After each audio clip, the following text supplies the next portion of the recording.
Hello students, स्वागत है आपका श्रीमंत अकेडमी के यूट्यूब चैनल पर। और आज हम शुरू करने वाले हैं क्लास 12th फिजिक्स का पहला यूनिट जो है, जिसका नाम है इलेक्ट्रोस्टैटिक्स। इलेक्ट्रोस्टैटिक्स को स्टार्ट करने से पहले हम थोड़ा सा पहले ये देखते हैं कि इलेक्ट्रोस्टैटिक्स होती क्या है। इलेक्ट्रो और स्टैटिक्स इन दो शब्दों से मिलकर ये बनी है। इलेक्ट्रो का मतलब जैसे होता है इलेक्ट्रिसिटी, और इलेक्ट्रिसिटी और स्टैटिक्स का मतलब होता है स्थिर या स्टेशनरी। इलेक्ट्रिसिटी से ही आगे जाके बना है शब्द चार्ज। चार्ज को हम हिंदी में क्या बोलते हैं? आवेश। स्टेशनरी में हिंदी में बोलते हैं स्थिर। तो हम ये कह सकते हैं फिजिक्स की वो ब्रांच जिसमें हम स्थिर आवेशों के बारे में अध्ययन करते हैं, वो क्या कहलाती है? इलेक्ट्रोस्टैटिक्स कहलाती है। मतलब इसमें जितने भी हम पढ़ेंगे, जितने भी टॉपिक हम पढ़ेंगे, उनमें आवेश या जो चार्ज है वो मोशन नहीं करेगा, मोशन में नहीं होगा, केवल और केवल रेस्ट पर होगा। इसीलिए इसकी आप डेफिनेशन जो लिखी हुई वो देखो, the branch of physics focused entirely on the study of charges at rest. मतलब जहां पर चार्ज क्या हो, रेस्ट पर हो। और इसको हम क्या बोल सकते हैं साथ साथ में? स्टैटिक और फ्रिक्शनल इलेक्ट्रिसिटी भी बोलते हैं। फ्रिक्शनल इलेक्ट्रिसिटी क्यों बोलते हैं ये अभी आप थोड़ी देर में समझोगे, जहां तक हम इसके बारे में डिस्कवरी पढ़ेंगे कि इसकी डिस्कवरी कैसे हुई थी, तभी इसको क्या बोलते हैं? फ्रिक्शनल इलेक्ट्रिसिटी बोलते हैं। और स्टैटिक क्यों बोलते हैं? कि इसमें जितने भी चार्जेस जो होते हैं वो मोशन में नहीं होते, रेस्ट पर होते हैं। तो आइए शुरू करते हैं लेक्चर को। अब देखिए, सबसे पहले हम ये देखते हैं कि इसकी डिस्कवरी कैसे हुई थी। Discovery of electricity. इलेक्ट्रिसिटी मतलब यहाँ पर हम कह सकते हैं साथ में चार्ज। ठीक। सबसे पहले जो चार्ज का नाम नहीं आया था, तब इसके बारे में पूरा डिस्कवरी वगैरह हुई थी और इसके जो थ्योरीज दी गई थी, तब इसका नाम था इलेक्ट्रिसिटी। अब क्या हुआ था, जैसे 600 बीसी जो है, मतलब आज से लगभग 2600 साल पहले एक साइंटिस्ट है जिसका नाम है थेल्स। इस थेल्स साइंटिस्ट ने क्या किया था, एक एक्सपेरिमेंट किया था। और उसमें सबसे पहले उस एक्सपेरिमेंट में क्या किया गया, एम्बर जो होता है उसको वूल के क्लॉथ से, वूलन क्लॉथ से आपस में रब करवाया गया था। ये आपको डायग्राम में जब दिख रहा है, ये जो है एम्बर है, एक येलो कलर का रेजिनियस मटेरियल होता है, जैसे रबर जैसा मटेरियल होता है। और साथ में ये जो वूल है, ऊन का कपड़ा है, इसके आपस में ऐसे रब करवाया गया था, उनको घिसा था आपस में। और घिसने के बाद में इसने क्या देखा, ऑब्जर्वेशन क्या था, उसने देखा क्या? उसने ये देखा कि एम्बर जो है उसने एक्वायर कर ली है एक ऐसी मिस्टीरियस प्रॉपर्टी। मिस्टीरियस प्रॉपर्टी से मतलब आप समझना, एक ऐसी जादुई शक्ति हो गई इसके अंदर। जैसे जादुई शक्ति का मतलब हो गया उसमें अपने से जो लाइटर पार्टिकल्स थे उनको अपनी ओर अट्रैक्ट कर लेती। आपने जैसे बचपन में एक एक्सपेरिमेंट किया होगा कि प्लास्टिक के स्केल को जब हम बालों में ऐसे रब करते हैं, घिसते हैं, तो घिसने के बाद में वो छोटे छोटे जो कागज के टुकड़े होते हैं, बहुत हल्के हल्के कागज के टुकड़े, उनको अपनी ओर अट्रैक्ट कर लेती हैं। उसी टाइप से उसने देखा। अब अपने को तो बहुत इजी लगता है, उस समय के लिए सबसे पहले जब ये थ्योरी दी गई थी, तो उस समय के हिसाब से आप देखो, और वो भी आज के 2600 साल पहले की बात है। तो इसमें क्या हो रहा था कि ये एम्बर जो है वो अपने छोटे छोटे पार्टिकल से, मान लो कोई रेत के कण है, उनको अपनी ओर अट्रैक्ट कर रहा था। तो इससे निष्कर्ष क्या निकाला गया, इसने हेल्स ने क्या बताया, मतलब उसने ये कहा कि जो एम्बर है अब क्या हो चुका है, इलेक्ट्रीफाइड हो चुका है। इसको हिंदी में बोलते हैं विद्युन्मयी हो चुका है। इसमें क्या आ चुकी है, विद्युत आ चुकी है। मतलब स्टोर्ड कर लिया इसने क्या, इलेक्ट्रिक चार्ज। अब बाद में ही इस इलेक्ट्रीफाइड को या इलेक्ट्रिसिटी को नाम क्या दिया गया, इलेक्ट्रिक चार्ज नाम दिया गया। अब इसमें नोट करने वाली क्या बात है, की फैक्ट क्या है, थोड़ा सा देख लो कि the word electricity comes directly from electron. ये जो शब्द है इलेक्ट्रॉन, ये ग्रीक वर्ड है। और इस ग्रीक वर्ड किसके लिए बोलते हैं? एम्बर के लिए बोलते हैं। एम्बर को ही वहां पर बोलते थे इलेक्ट्रॉन, और इसी इलेक्ट्रॉन को आगे चेंज करके नाम चेंज क्या कर दिया गया, इलेक्ट्रिसिटी। और इसी इलेक्ट्रिसिटी से ही आप शब्द देखते हो, जैसे इलेक्ट्रिक फोर्स है, इलेक्ट्रिक पोटेंशियल है, इलेक्ट्रिक फील्ड है, ये सब जो है वो इसी से बने हुए शब्द हैं। तो कुल मिला के हम ये समझ सकते हैं, जब भी हम किसी पार्टिकल को रब करवाते हैं, तो रब करवाने के बाद में उसमें कुछ ऐसी नेचुरल प्रॉपर्टीज आ जाती हैं जिनके बाद में वो अपने से लाइटर पार्टिकल को अपनी ओर अट्रैक्ट कर सकता है। उसी को हम क्या बोलते हैं, हम कह सकते हैं कि वो पार्टिकल जो है या जो वो बॉडी है वो इलेक्ट्रीफाइड हो चुकी है। और जैसे जैसे ही वो इलेक्ट्रीफाइड होगी, तो हम ये कहेंगे कि उसके अंदर जो है वो अब ऐसी शक्तियां हैं जिससे वो अपने से लाइटर पार्टिकल्स को अपनी ओर अट्रैक्ट कर सकती है। अब हम ये देखें, जैसे मान लो जो इलेक्ट्रिसिटी था, ठीक है, आपने कह दिया। बाद में एक साइंटिस्ट का नाम आता है विलियम गिलबर्ट। इस गिलबर्ट ने क्या किया था, इसी को नाम चेंज कर दिया था कुछ एक्सपेरिमेंट के बाद में, और इलेक्ट्रिसिटी को नाम क्या दे दिया, चार्ज। क्योंकि इलेक्ट्रिक करंट में और इलेक्ट्रिसिटी में ज्यादा डिफरेंस आज के समय हम मानते नहीं है। इलेक्ट्रिसिटी हालांकि एक एनर्जी होती है, पर इसलिए उसको अलग से करने के लिए हमने क्या नाम दे दिया, उसको विलियम गिलबर्ट ने नाम दे दिया चार्ज। अब जो है आगे हम पढ़ते हैं डिफाइनिंग इलेक्ट्रिक चार्ज। मतलब इलेक्ट्रिक चार्ज को थोड़ा सा और डिफाइन करते हैं, इसका क्या मतलब होता है। तो हम ये कह सकते हैं, जैसे अपने अभी पढ़ के आए हैं, पर उसके बाद में अब जो वर्तमान में आप, अगर आपको बोर्ड एग्जाम में आपको कोई लिखने हैं डेफिनेशन, तो आप क्या लिखोगे? आप ये नहीं लिखोगे कि आवेश में या वो गुण जिससे वो अपने से छोटी पार्टिकल्स को अट्रैक्ट कर सकता हो, हालांकि वो गलत नहीं है, पर फिर भी अगर आपको ये लिखना है तो सबसे सही डेफिनेशन इसकी ये है आज के हिसाब से, N intrinsic property of matter, मतलब किसी भी पदार्थ का वह गुण, खुद का गुण, जिसमें जिसके कारण वो क्या करता है, एक प्रोड्यूस करता है, क्या बनाता है, और एक्सपीरियंस वो करता है इलेक्ट्रिक एंड मैग्नेटिक फील्ड।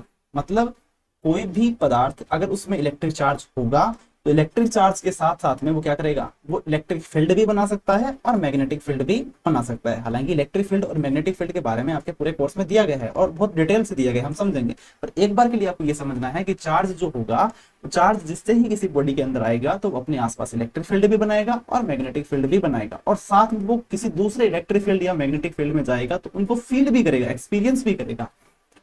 अब इसके बाद में आपके एक साइंटिस्ट का नाम आता है ड्यूफे। इस ड्यूफे ने क्या किया था, सबसे पहले ये बताया था कि चार्ज जो होता है वो एक ही टाइप का नहीं होता, चार्ज दो टाइप के होते हैं, और दो टाइप के कौन से होते हैं, एक होते हैं सजातीय, दूसरे होते हैं विजातीय, मतलब लाइक चार्जेस और अनलाइक चार्जेस, सजातीय और विजातीय, अनलाइक मतलब एक जैसे और अलग अलग। तो एक जैसे और अलग अलग का मतलब पॉजिटिव या नेगेटिव नहीं है, पॉजिटिव या नेगेटिव इनके जो नाम थे उनको हम बोलते हैं एल्जेब्रिक नेम। तो एल्जेब्रिकली जो नेम दिए थे उनको दिए थे साइंटिस्ट बेंजामिन फ्रैंकलिन ने, ये जरूर ध्यान रखना है। तो एनसीईआरटी में वर्तमान में क्या है कि केवल दो नाम दिए गए हैं, या तो दिया गया थेल्स का जिसने डिस्कवरी की थी, दूसरा दिया गया बेंजामिन फ्रैंकलिन का जिसने इनके बीजगणितीय नाम, ये एल्जेब्रिक नाम भी दिए गए थे। ये एग्जाम में पूछा गया प्रश्न है, एक बार ध्यान रखना। तो अभी हम कह सकते हैं कि चार्ज जो होता है वो दो टाइप का होता है, एक पॉजिटिव और दूसरा नेगेटिव। ये जरूर ध्यान रखना है कि चार्ज जो है वो एक स्केलर क्वांटिटी है, एक अदिश राशि है, इसकी कोई डायरेक्शन नहीं होती, इसलिए हम इसको स्केलर क्वांटिटी बोलते हैं। और इसके डायमेंशन होती है इसकी A1 T1। अब आप निकाल भी सकते हो, जैसे आपने एक फॉर्मूला पढ़ा होगा 10th क्लास में कि I is equal to Q upon T, इसको हम अभी भी अपने 3rd चैप्टर में पढ़ेंगे, पर I is equal to Q upon T, तो Q क्या बनेगा, I इंटू T। अगर आपको डायमेंशन निकालनी आती है तो करंट जो होती है उसकी होती है A1 और टाइम जो होती है उसकी T1, इससे इसकी आगे डायमेंशन A1 T1। अब आगे देखते हैं, अब behaviour of charge based on motion, ये जो है वो एक बार बोर्ड में एग्जाम में पूछा भी गया प्रश्न है। इसमें देखो तीन कंडीशंस होती है कि मान लो एक चार्ज है वो रेस्ट पर है, वो मोशन कर ही नहीं रहा, रेस्ट पर है इसका मतलब उसकी वेलोसिटी क्या होगी, 0। दूसरी ये कंडीशंस है कि कांस्टेंट वेलोसिटी के साथ में मोशन कर रहा है, ये एक बार शायद पूछा गया प्रश्न है कि अगर मान लो एक चार्ज है वो कांस्टेंट वेलोसिटी के साथ मूव कर रहा है तो वो अपने आसपास कौन सा इलेक्ट्रिक फील्ड या मैग्नेटिक फील्ड बनाएगा, और साथ साथ में क्या है, मतलब एक्सेलरेटेड मोशन भी अगर कोई चार्ज कर रहा हो तो क्या प्रकार से, किस प्रकार से वो बिहेव करेगा। तो रेस्ट पर हो तब देखो कि मान लीजिए यहाँ पर एक चार्ज है वो रेस्ट पर है, रेस्ट पर जब भी होगा तो वो अपने आसपास जो बनाएगा वो केवल केवल कौन सा बनाएगा, इलेक्ट्रिक फील्ड बनाएगा, यहाँ पर लिखा प्रोड्यूसेस इलेक्ट्रिक फील्ड ओनली।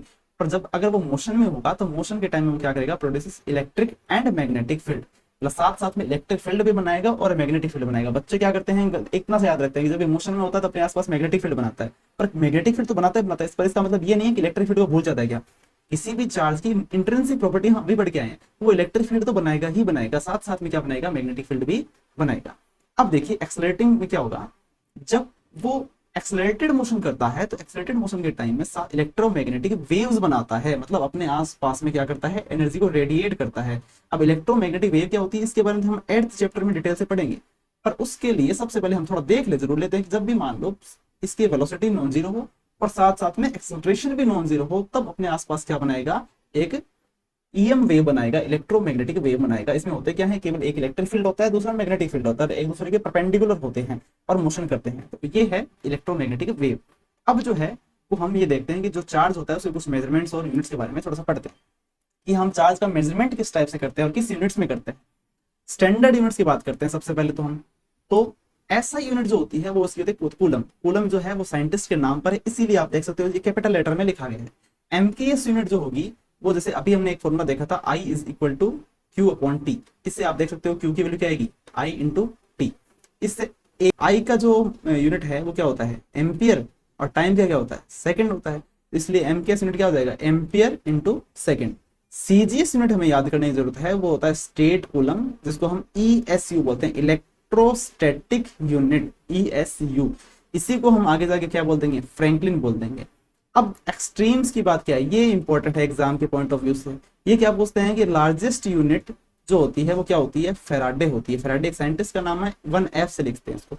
और एक फैराडे में कितने कूलम होते हैं? 96,500 कूलम होते हैं, 96,500 कूलम होते हैं। ये हमें ध्यान रखना है। लार्ज सबसे यह पूछ लेता है कई बार कि जो आवेश है उसका सबसे बड़ा मात्रक कौन सा होता है, तो हमें ध्यान रखना है वो होता है फैराडे, और सबसे छोटा मात्रक कौन सा होता है? वो होता है फ्रैंकलिन।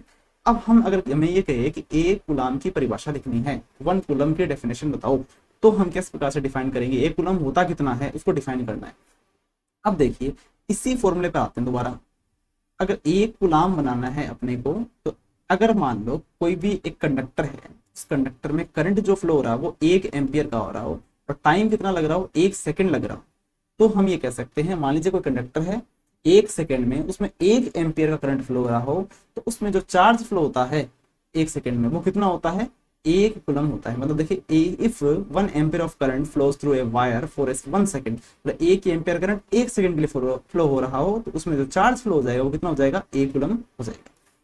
अब ये ध्यान रखना है कि एक कूलम में और ईएसयू में आपस में रिलेशन किस प्रकार का होता है। एक कूलम की वैल्यू होती है 3 × 10⁻⁹ ईएसयू, या फिर ईएसयू की अगर आपको वैल्यू निकालनी है तो 1 ईएसयू में कितने कूलम होते हैं, तो 1 ईएसयू इधर रखो, इस 3 × 10⁹ को इधर लेके आओ, तो जब आप डिवाइड वगैरह करोगे तो आएगा 3.334 × 10⁻10 coulomb. The rules of interaction. Interaction का रूल मतलब क्या है कि जब दो चार्जेस को पास में लेके आते हैं तो वो किस प्रकार से बिहेव करते हैं, किस प्रकार से उनके रूल फॉलो करते हैं। तो सबसे बड़ी एक चीज ध्यान रखना, like charges repel each other and unlike charges attract each other. मतलब क्या है? दो सेम टाइप के चार्ज होंगे, जैसे पॉजिटिव पॉजिटिव हैं या दोनों ही नेगेटिव नेगेटिव हैं, तो एक दूसरे को क्या करेंगे?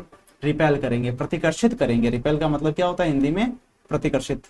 तो एक दूसरे को प्रतिकर्षित करेंगे, जबकि अट्रैक्ट का मतलब क्या होता है? आकर्षित। मतलब दो अलग अलग टाइप के चार्ज हैं तो वो एक दूसरे को क्या करेंगे? आकर्षित करेंगे। एक पॉजिटिव या नेगेटिव हो या एक नेगेटिव पॉजिटिव हो तो भी एक दूसरे को क्या करेंगे? आकर्षित करेंगे। अब मैथमेटिकल कंडीशन क्या बनती है? अब देखो इसमें लिखा हुआ है Q1.Q2 is greater than equal 0। मतलब क्या है? अगर आपको एग्जाम में आ जाएगी इस ये दे रखी है condition Q1.Q2 is greater than 0, तो बताइए इन दोनों Q1 और Q2 के बीच में कौन सा फोर्स लगेगा। अब ध्यान रखना, अगर कोई वैल्यू 0 से बड़ी है इसका मतलब क्या है? पॉजिटिव है। अब Q1.Q2 है, इसका मतलब क्या है? दो चीजों का मल्टीप्लीकेशन एक पॉजिटिव वैल्यू आ रही है, और दो चीजों का मल्टीप्लीकेशन पॉजिटिव कब आ सकता है? जब या तो दोनों पॉजिटिव हो या दोनों ही नेगेटिव हो। और ये तब आपको पता होना चाहिए कि दो पॉजिटिव या दो नेगेटिव के बीच में कौन सा फोर्स लगता है? रिपल्शन फोर्स लगता है, रिपेल करते हैं एक दूसरे को। इसलिए तो हम ये कह सकते हैं जब भी ये अवस्था बनेगी तब हम ये कहेंगे कि दोनों के बीच में रिपल्सिव फोर्स जो है वो काम करेगा। अब जो दूसरे की मैथमेटिकल कंडीशन हम देखते हैं Q1.Q2 इज लेस देन 0। अब मतलब क्या है? नेगेटिव वैल्यू बनेगी, और नेगेटिव कब हो सकता है? जब एक पॉजिटिव दूसरा नेगेटिव हो, या पहला नेगेटिव दूसरा पॉजिटिव हो, तब जाके भी कौन सा फोर्स लगेगा? अट्रैक्टिव फोर्स लगेगा। फिर एक ये दे रखा है Q1+Q2 इज इक्वल टू 0। मतलब क्या है? Q1 और Q2 को जब जोड़ रहे हैं तब 0 आ रहा है, तो या तो एक पहला जितना है, जैसे मान लो पहला +2 हो तो दूसरा क्या होना चाहिए? -2। यदि पहला -3 है तो दूसरा +3 है। इसका मतलब क्या? एक पॉजिटिव है दूसरा नेगेटिव है, पर दोनों की मैग्नीट्यूड क्या है? इक्वल है, क्योंकि 0 तभी आ सकता है जब एक पॉजिटिव हो दूसरा सेम अमाउंट का नेगेटिव हो। तो हम कह सकते हैं equal in magnitude and opposite in sign. ये जो है वो आपको ध्यान रखना है। ये छोटे छोटे प्रश्न हो सकते हैं कि आपको बोर्ड एग्जाम में पूछे जा सके। तो आइए अब हम देखते हैं मैकेनिज्म ऑफ चार्जिंग के बारे में। चार्जिंग की जो क्रियाविधि होती है वो किस प्रकार से होती है? मतलब किसी भी बॉडी के अंदर हमें अगर चार्ज देना है या उसको चार्ज करना है तो वो किस प्रकार से वो चार्ज होती है, उसकी कुछ प्रोसेसेस होती हैं, और उसका जो फंडामेंटल होता है वो हमें पढ़ना है, वो क्या होता है। अब देखिए जैसे क्या होता है कि हर एक जो एटम होता है उसमें दो टाइप्स के इलेक्ट्रॉन पाए जाते हैं। एक वो इलेक्ट्रॉन जो कि लोअर जो ऑर्बिट्स होते हैं उनमें आते हैं, तो वो क्या होते हैं कि प्रोटॉन से जिन पर पॉजिटिव चार्ज होता है उनसे जुड़े होते हैं, और इतने टाइटली जुड़े होते हैं कि वो इलेक्ट्रॉन बाहर नहीं निकल पाते। पर कुछ इलेक्ट्रॉन जैसे जो बाहर की ओर होते हैं, सबसे आउटर ऑर्बिट में पाए जाते हैं, वो आराम से थोड़ी सी भी एनर्जी मिलने पर इलेक्ट्रॉन निकलने के लिए फ्री होता है। इस इलेक्ट्रॉन को हम क्या बोलते हैं? फ्री इलेक्ट्रॉन बोलते हैं। जैसे आप एक सोडियम का एग्जांपल लेके चलते हैं। सोडियम में टोटल 11 इलेक्ट्रॉन पाए जाते हैं। पहले ऑर्बिट में 2 होते हैं, दूसरे में 8 होते हैं, और लास्ट वाले में 1 होता है। अब ये जो एक इलेक्ट्रॉन होता है वो फ्री इलेक्ट्रॉन कहलाता है। क्यों? क्योंकि अब जिसको जैसे थोड़ी सी एनर्जी मिलेगी, मिलते ही ये इलेक्ट्रॉन यहाँ से निकलने के लिए फ्री है या करंट फ्लो करने के लिए फ्री है। कार्यफलन होता है किसी भी मेटेलिक सरफेस से या किसी धातु की सतह से एक इलेक्ट्रॉन को बाहर निकालने के लिए जो हमें एनर्जी रिक्वायर्ड होती है उसको हम बोलते हैं कार्यफलन।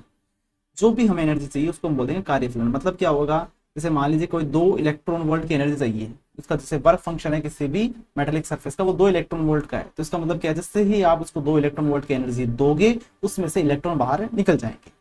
अब बात यह है कि चार्जिंग के समय क्या होता है, पहली बात तो जैसे 2 बॉडी हैं, अब उन 2 बॉडीज के ऊपर आपने उनको फ्रिक्शन करवाया, रब करवाया, रब करवाने के बाद में क्या होगा, रब करवाते समय इन दोनों बॉडीज के आपस में हीट जनरेट होगी। अब रब करवाते से आप हाथों को अपने आप रब करते हो, रब करने समय आप देखते हो कि उनमें हीट जनरेट होती है, वो हीट जो है एनर्जी की फॉर्म में इन दोनों जो स्फेयर है इनको मिलेगी, इन दोनों स्फेयर को मिलेगी। इन स्फेयर से क्या होगा, जिसका वर्क फंक्शन कम होगा उसमें से तो इलेक्ट्रॉन निकलेंगे और जाएंगे किसमें, जिसका वर्क फंक्शन ज्यादा है। अब कारण क्या है, कारण को समझिए। वर्क फंक्शन जिसका कम होगा, मतलब जैसे मान लीजिए वर्क फंक्शन इसका 2 इलेक्ट्रॉन वोल्ट है, इसका 3 इलेक्ट्रॉन वोल्ट है, तो जिसका वर्क फंक्शन कम है उसमें से एनर्जी कम चाहिए, उसमें से इलेक्ट्रॉन को निकालने के लिए एनर्जी हमें कम चाहिए। इससे 2 इलेक्ट्रॉन वोल्ट वाले में से इलेक्ट्रॉन निकल जाएंगे, पर जाएंगे किधर, 3 इलेक्ट्रॉन वोल्ट वाले के अंदर जाएंगे। तभी लिखा हुआ देखो यहाँ पे, electron always transfer from a lower work function to a body with a higher work function. मतलब क्या है, जिसका कार्यफलन कम होगा उसमें से तो निकलेंगे और जाएंगे किसमें, जिसका वर्क फंक्शन जो है वो ज्यादा है। अब क्या होता है, एक चीज हमें जरूर ध्यान रखनी है कि चार्ज जब भी किसी बॉडी पर आता है तो पॉजिटिव जो प्रोटॉन होते हैं उनके कारण नहीं आता, हमेशा इलेक्ट्रॉन्स के कारण आता है। तो परीक्षा में कई बार प्रश्न आ चुका है कि जो चार्ज है उसका मेन फंडामेंटल जो है रिस्पॉन्सिबल कौन होता है उसके लिए, only electrons are responsible for charging, never proton. ये ध्यान रखना, पॉजिटिव चार्ज के कारण पॉजिटिव चार्ज नहीं आता, उसमें इलेक्ट्रॉन कम होता है इसलिए पॉजिटिव चार्ज आता है। जैसे मान लीजिए आपने सोडियम में से 1 इलेक्ट्रॉन बाहर निकाल लिया, तो इसमें प्रोटॉन कितने बचे, प्रोटॉन 11 बचे, और इलेक्ट्रॉन कितने बचे, 10 बचे। तो 10 इलेक्ट्रॉन में तो नेगेटिव चार्ज होता है और प्रोटॉन पर पॉजिटिव चार्ज होता है, तो कुल मिला के 11 प्लस के 11 माइनस के 10, तो प्लस का 1 इलेक्ट्रॉन के बराबर या 1 ई के बराबर का चार्ज हमें मिल जाएगा।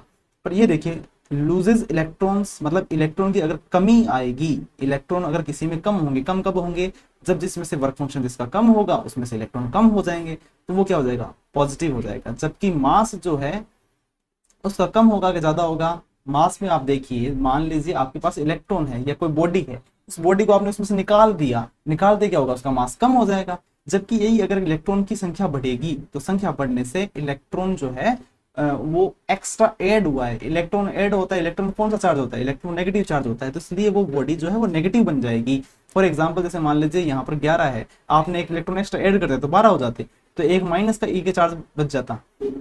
इसी प्रकार से मास स्लाइटली इंक्रीज है। मास कैसे इंक्रीज होगा, क्योंकि इलेक्ट्रॉन जुड़ा है, इलेक्ट्रॉन एक बॉडी की तरह आप समझो, तो कि कोई ना कोई इसका मास जो है, मास कितना होता है इलेक्ट्रॉन का, 9.1 इंटू 10⁻³ kg, इतना मास उसमें ऐड हो जाएगा, तो मास बढ़ेगा उस एटम का। तो आज के लिए तो हम इतना ही इस लेक्चर में देखने वाले हैं। अगर आपको ये वीडियो पसंद आया तो इसको लाइक कीजिएगा और चैनल को सब्सक्राइब कर लीजिए, ताकि आपको आगे वाली जो आने वाली क्लासेस हैं वो मिस ना हो। थैंक यू, मिलते हैं अगले वीडियो में।